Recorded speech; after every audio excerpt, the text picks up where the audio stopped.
ગુલાબસિંહભાઈ, આ જે દ્રશ્ય આ બેનના આપણી સામે આવ્યા છે, આ દ્રશ્ય શેના છે અને શું શેના માટેના છે ત્યાં આગળ?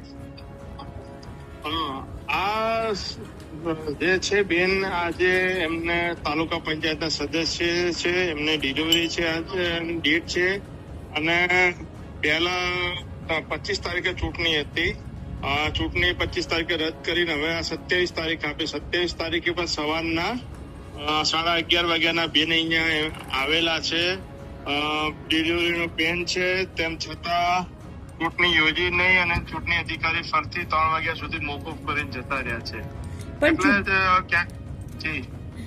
ગુલાબસિંહભાઈ, સવાલ એ છે કે ચૂંટણી અધિકારી કેમ ચૂંટણી નથી કરાવી રહ્યા ત્યાં આગળ દિયોદર? અને સ્પષ્ટ બહુમતી છે, પણ છતાં સરકારના ભાજપના આગેવાનોના દબાવમાં 25 તારીખે પણ એમને રદ કરીને આજે પણ ફરતી ચૂંટણી અત્યારે 11:30 વાગ્યાની રદ કરીને જતા રહ્યા. જ્ઞાનીબેન ઠાકોર અમે બધા ભેગા થઈને કલેક્ટરને ગઈકાલે મળ્યા હતા કે તમે આ ચૂંટણી અધિકારી જે ન્યાયાધીશ કહેવાય, જો ન્યાયાધીશ ચોરી કરતો હોય તો એને બદલો નવા કોઈક ચૂંટણી અધિકારી આપો.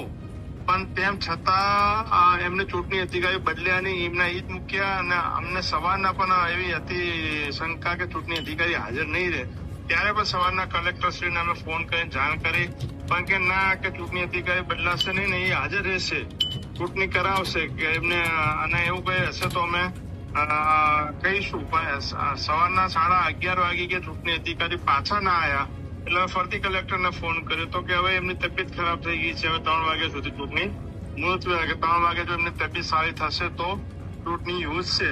એટલે તબિયત સારી થાય તો ચૂંટણી યોજશે. એટલે ક્યાંક ને ક્યાંક અમને શંકા છે કે આ તાલુકા પંચાયત તોડવા માટે કે આટલી નીચી હદે જાય કે એક બેન 9 મહિના પૂરા થઈ ગયા છે, ડિલિવરીનું પેન છે, તેમ છતાં અહીંયા આજે એને ચૂંટણી માટે સભાખંડમાં રહેવું પડી રહ્યું છે. પણ ગુલાબસિંહભાઈ, તમને એવું લાગી રહ્યું છે કે ક્યાંક ને ક્યાંક આ આખું સિસ્ટમ અત્યારે એવી થઈ ગઈ છે કે બધાને જે વાસ્તવિક સ્થિતિ છે કે કોંગ્રેસ બહુમતમાં છે છતાં પણ નથી મળી રહ્યું અને અધિકારીઓ પણ સરકારના કહેવા ઉપર કામ કરી રહ્યા છે?